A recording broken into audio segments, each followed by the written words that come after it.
क्या आपने कभी सोचा है कि कुछ लोग बहुत मेहनत करने के बाद भी सफल क्यों नहीं हो पाते? घर में पूजा पाठ होने के बावजूद शांति क्यों नहीं टिकती?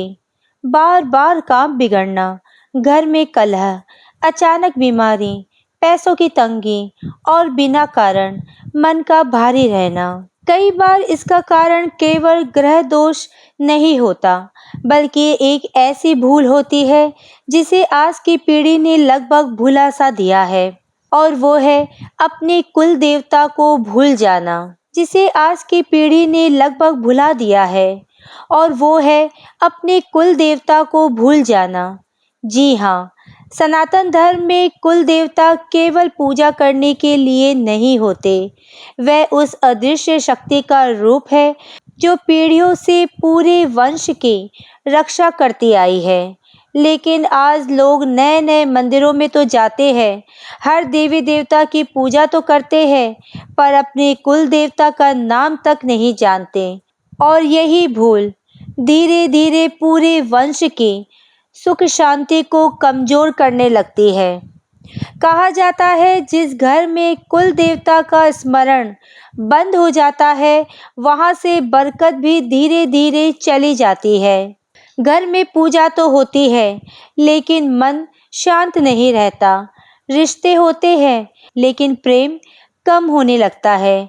कमाई होती है, लेकिन धन टिकता नहीं। वह उस वंश की आत्मिक ऊर्जा होते हैं। हमारे पूर्वज हर शुभ काम से पहले अपने कुल देवता को याद करते थे।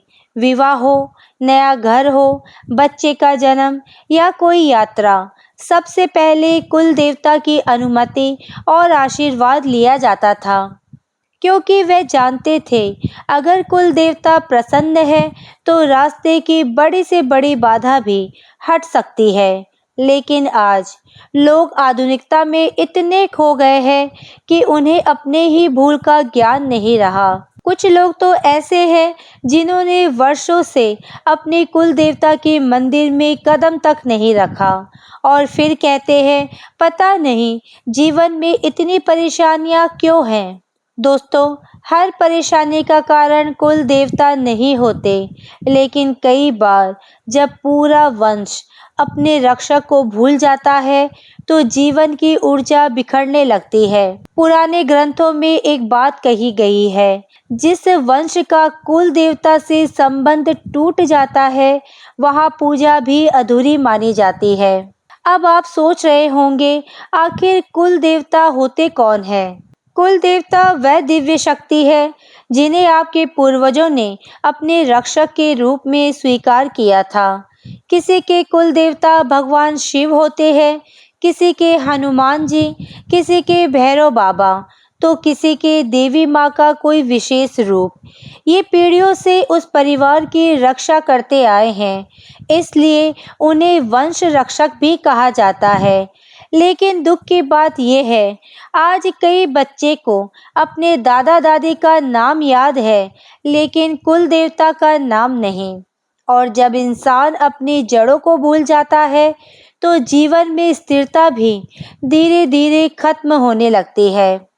आपने देखा होगा, कुछ घरों में छोटी छोटी बातों पर झगड़े होते हैं, बिना कारण डर बना रहता है, रात में अजीब सी बेचैनी महसूस होती है। घर में पूजा होने के बावजूद सकारात्मकता नहीं आती। कई आध्यात्मिक लोग मानते हैं कि ये संकेत हो सकते हैं कि वंश अपनी मूल ऊर्जा से दूर हो चुका है।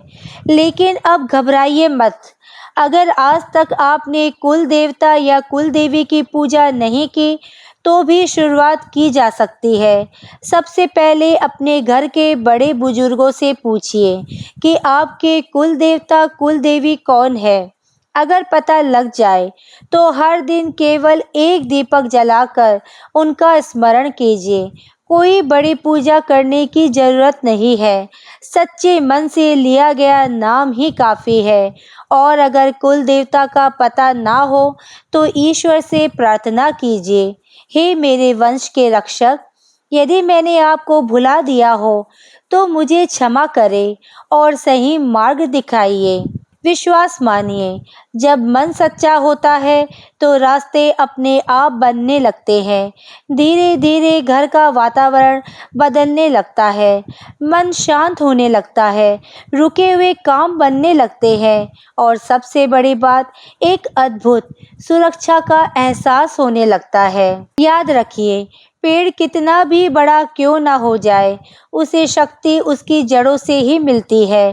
ठीक उसी तरह मनुष्य कितना भी आधुनिक क्यों ना बन जाए, उसकी असली शक्ति उसकी परंपरा और कुल ऊर्जा से ही आती है।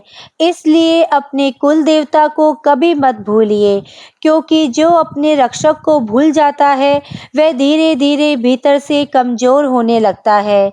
अगर आप भी अपने कुल देवता का सम्मान करते हैं तो कमेंट में लिखिए, जय मेरे कुल देवता। और इस वीडियो को उन लोगों तक जरूर पहुंचाइए जो अपनी जड़ों से दूर होते जा रहे हैं, क्योंकि कभी कभी एक छोटी सी याद पूरे वंश का भाग्य बदल सकती है। तो आज से ही अपने वंश का भाग्य बदलिए।